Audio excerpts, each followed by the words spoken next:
Top quality और consistent performance के लिए सिर्फ सिल्वर पंप नाम याद रखना।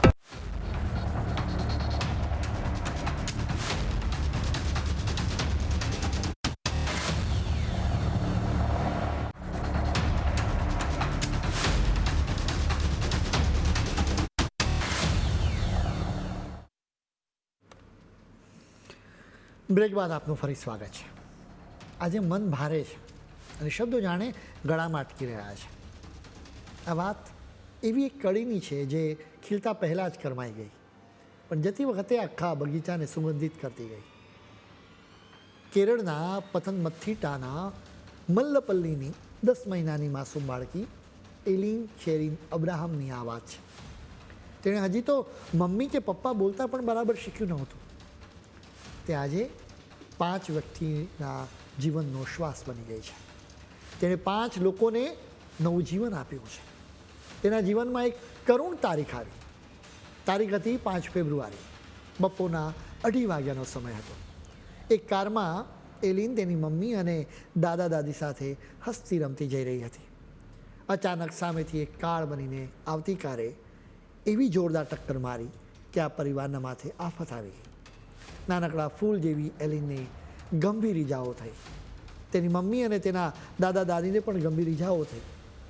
એલિનને સૌથી પહેલાં સ્થાનિક હોસ્પિટલમાં દાખલ કરવામાં આવી. તબિયત ન સુધરતા છેલ્લે 7મી ફેબ્રુઆરીએ તેને કોચીની અમૃતા હોસ્પિટલમાં ખસેડવામાં આવી.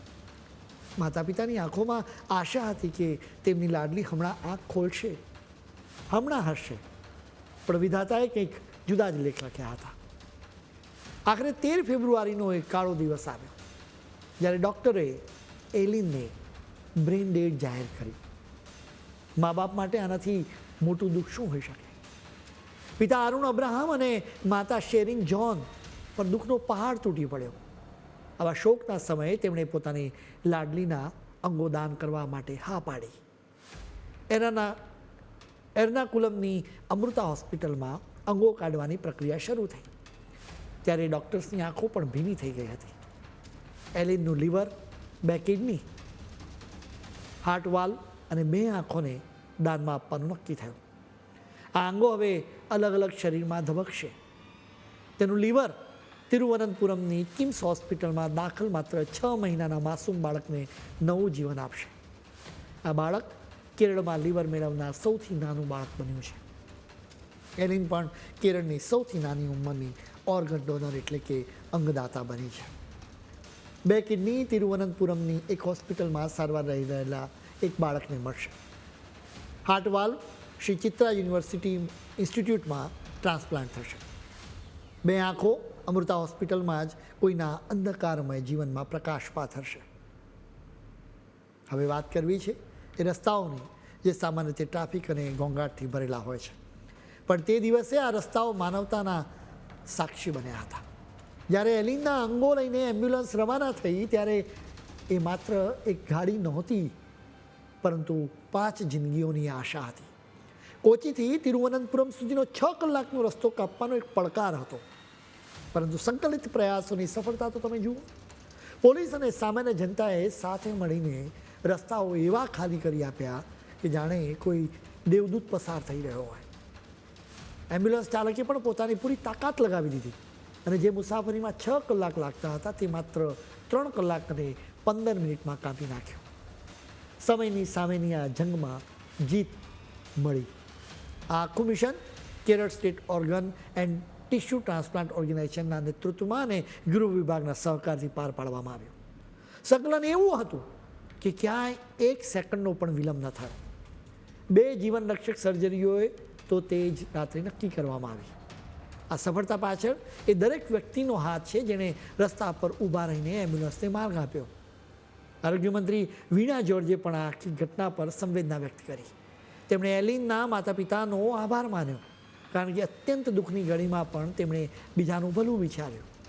મંત્રીએ એમ્બ્યુલન્સ ડ્રાઈવર, ડૉક્ટરો, પોલીસ જવાનો અને દરેક નાગરિકની પ્રશંસા કરી જેમણે આ મિશનને શક્ય બનાવ્યું. વીણા જોર્જે જ નહીં પરંતુ કેરળના અનેક નેતાઓએ એલિનના માતા પિતાની પ્રશંસા કરી હતી. અભિનેતા કમલ હસને બહુ સુંદર વાત કહી. તેમણે લખ્યું કે આ નાનકડી દીકરી 9 મહિના માના ગર્ભમાં રહી અને 10 મહિના માતા પિતાના અપાર પ્રેમમાં ઉછરી, પણ હવે તે 5 બીજા બાળકોના જીવનમાં સ્મિત બનીને જીવશે. સુપરસ્ટાર મોહનલાલે પણ આ દીકરીને એક નાનકડી પરી કહીને શ્રદ્ધાંજલિ આપી, જેણે બીજા બાળકોને નવા જીવનની આશા આપી છે. વાત એ છે કે જ્યારે કોઈ વ્યક્તિ બધું જ ગુમાવી દે છે, ત્યારે આ અંગદાન એક એવો ચમત્કાર છે જે રાખમાંથી બેઠું થવાની હિંમત આપે છે. આ માત્ર એક અંગ નથી, આ તો જીવનની એક અનોખી ભેટ છે. એક નિર્ણય કેટલાય પરિવારોને ફરીથી બેઠા કરી શકે છે. આજ તો સાચી માનવતા છે.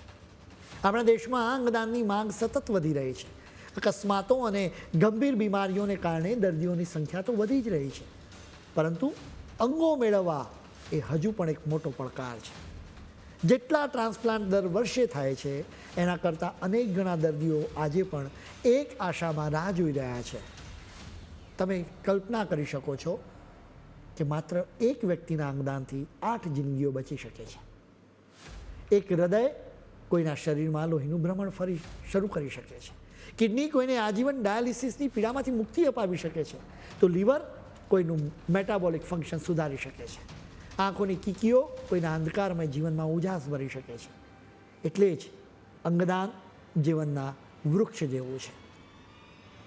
વિચારો એ પરિવારો વિશે જેમના સ્વજન અંગો ફેલ થવાને કારણે મહિનાઓ સુધી માત્ર જીવવા માટે સંઘર્ષ કરે છે.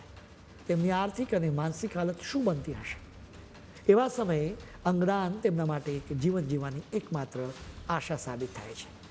અંગદાન કંઈ મેડિકલ પ્રોસેસ નથી, પરંતુ તમારી પાછળ એક અમર વારસો છોડી જવાની એક વાત છે. તમારો એક નિર્ણય કોઈનું ભવિષ્ય બનાવી શકે છે, પરિવારોને જોડી શકે છે. વ્યક્તિ ભલે ન હોય, પરંતુ તેના દ્વારા રોપાયેલું આ જીવનનું વૃક્ષ હંમેશા ખીલતું રહેશે.